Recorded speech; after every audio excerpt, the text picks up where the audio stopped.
Hello everybody and welcome to the Discriminating Gamer, the board game review show that is a proud sponsor of this year's Life Day Festival on the world of Kashyyyk. My name is Cody. Say, do you like the Predator movies, you know, with the get to the chopper? Well, anyway, Upper Deck has come out with a brand new legendary deck building game based on Predator. Let's take a look.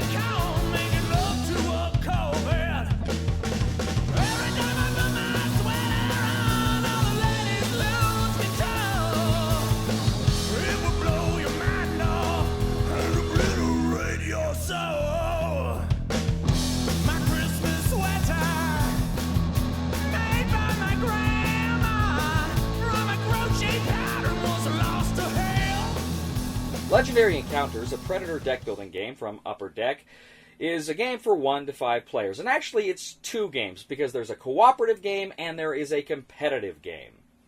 Now, the cooperative game plays a lot like Legendary Encounters, an alien deck-building game. You can go back, you can see my review for that on the Discriminating Gamer website or our YouTube channel.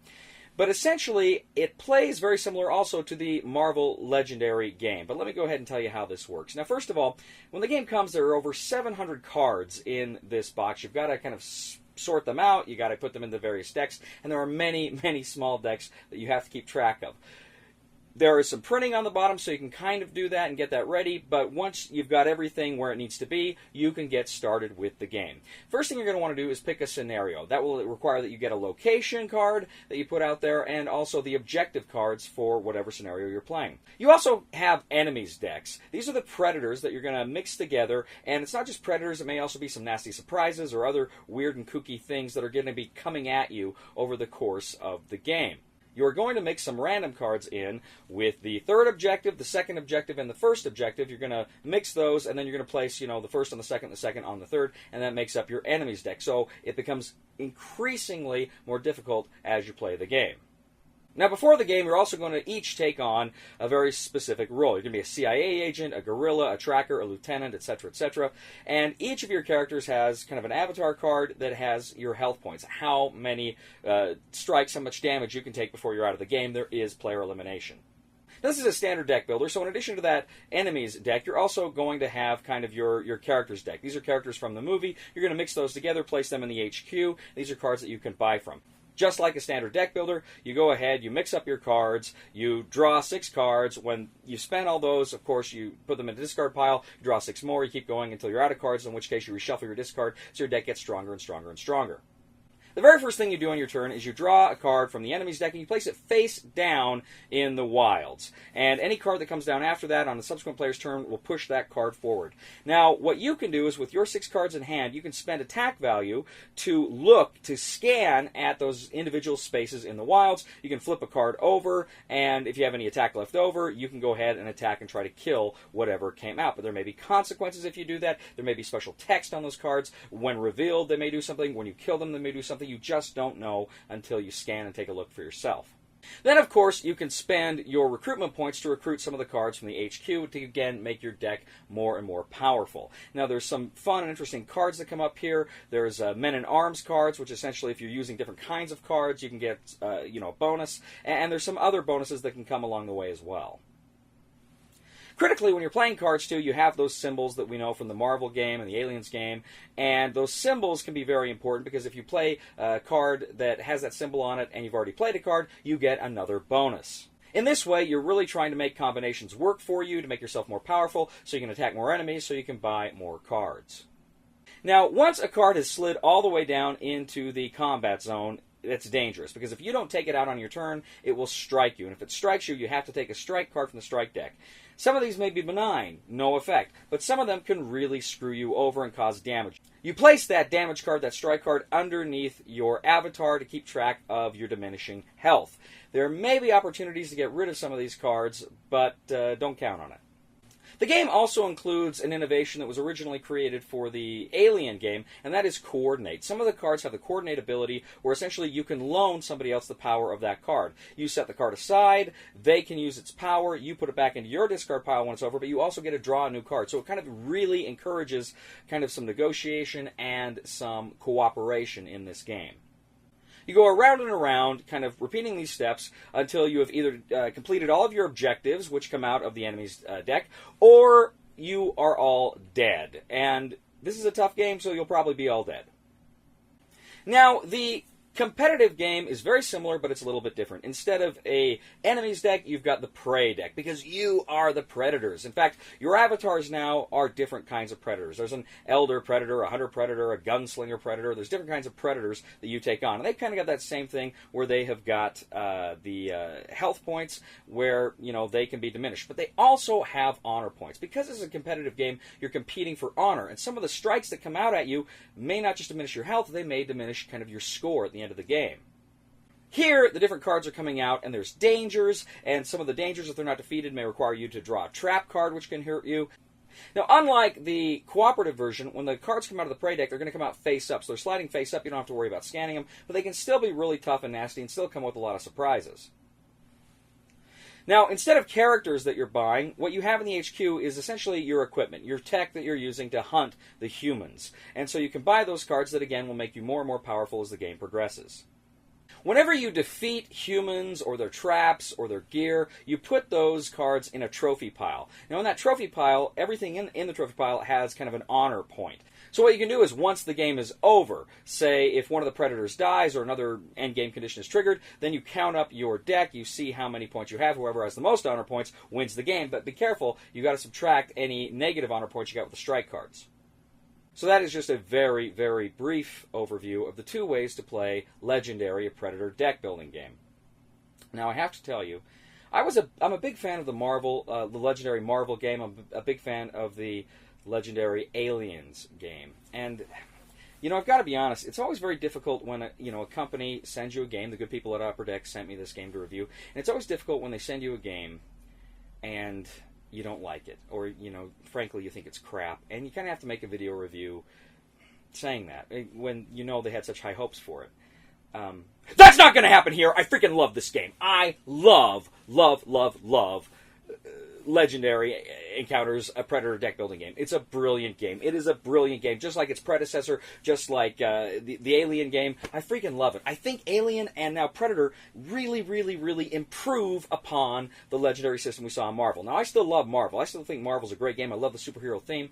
But man alive, I love this new system, particularly in the cooperative games where the cards are coming face down. It is so intense. It is scary. You're going, okay, we got threats coming, but we don't know what they are. They may be nothing, but they may be something really tough. And that is fun. That is scary. I really enjoy that. That is one of my favorite aspects of this game. I also really like, in the cooperative game, the Coordinate. The Coordinate is just amazing. It is amazing because you have to help each other throughout the game, and Coordinate lets you do that in just these really fun and interesting ways. Whenever a Coordinate card comes up that you can buy, especially a Coordinate attack card, you want to buy it because you know at some point you're going to need it, or one of your fellow players is going to need it. Coordinate is awesome, and I love that ability, that keyword. I think it is absolutely brilliant. Some of the other keywords in this game are a lot of fun as well.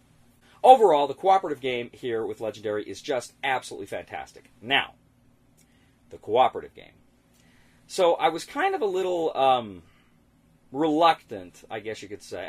Reluctant isn't the word. I guess I was a little... I didn't know what to make of the cooperative game. Because, for me, the fact that the cards were coming up seemed less cool, and I don't know. It just seems that this is a game that lends itself really well to cooperative mechanics, and so I wasn't terribly excited for the competitive version of this game. That was stupid. That was stupid of me. I am an idiot. I love the competitive version of this game almost as much, maybe as much, maybe more than the cooperative version. It's really fun. It is super duper fun with a cherry on top. I really got a kick out of this. I love Legendary as a system, and it just seems like they're adding so much and man, just making some really cool choices with the game. I'm super excited. They're going to come out as soon with the Big Trouble in Little China and the Firefly version, and I'm super excited for those, particularly the Firefly version. But man, I'm just so excited about the new mechanics and new ideas that are coming into Legendary. And I got to tell you, Upper Deck is really working on making these really cool IPs accessible in the Legendary format. I got to be honest, I would almost like to see kind of a wholly original theme for Legendary. I'd like to see what they do. Just bring in some creative people, maybe in a haunted house or something. I don't know. But it just seems to me that there'd be some really cool and interesting things they could do there as well. But I'm loving the IPs, and I'm loving the way they put this game together. Now, I only have two real criticisms of this game. The first one is the game comes with over 700 cards, which is great because you like all those cards, but it's 700 cards. 700 cards. Let me put this in terms you can understand. If you were the only person who wrote text and illustrated cards, you would have to write text and illustrate over 700 cards. And it's a bear to organize. When it first comes out, you're going to be spending, a few hours getting everything organized. I print off some of the kind of divider cards from Board Game Geek. You can get them, and that kind of helps to organize them. But still, it's a bear to organize. Once you get past the organization, though, then that's done. You don't have to worry about it again. But that is a bear. Second of all, when you set up this game, and then when you take it down, again, you have to organize it. It takes some time. And the more you do it, the easier it gets, and the quicker it goes. But still, it takes a lot of time. And, for a game that lasts 45 minutes to an hour, you can count on both ends, at least together, a half an hour of setup and takedown time. So that's kind of disappointing. And I got to tell you, if this were a lesser game, if the game weren't as good as it is, I would probably have a major problem with that. I think that may be a game killer for me. But the fact that the game is so much fun, and make no mistake, this game, both versions, competitive, cooperative, are both so much fun. I don't mind it. I'm not super happy about it, but I don't mind it. I freaking love this game. Now, one other thing you may be aware of is this is kind of rated 17 plus because there is some really gory artwork, and there is, I think, a little bit of language. I know in the Alien one there was. I can't remember if there is in this one, but those are some things you might want to consider. So maybe this isn't a game for the whole family. Certainly not for younger kids.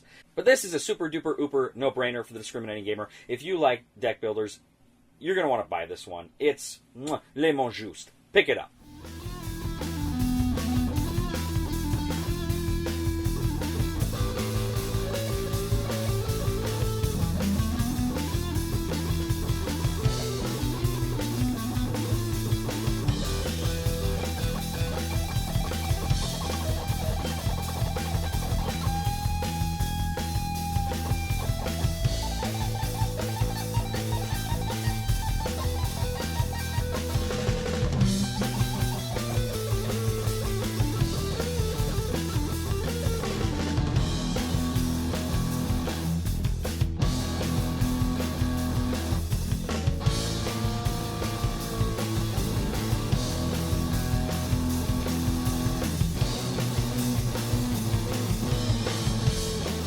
Thank you once again for joining us today on The Discriminating Gamer. As always, we ask you to please leave a comment for us on YouTube, on Board Game Geek, on our Facebook page, or on thediscriminatinggamer.com. We ask you to please like us on Facebook and subscribe to us on YouTube. And Arnold Schwarzenegger went on to become the governor of California, and Jesse the Body Ventura went on to become the governor of Minnesota.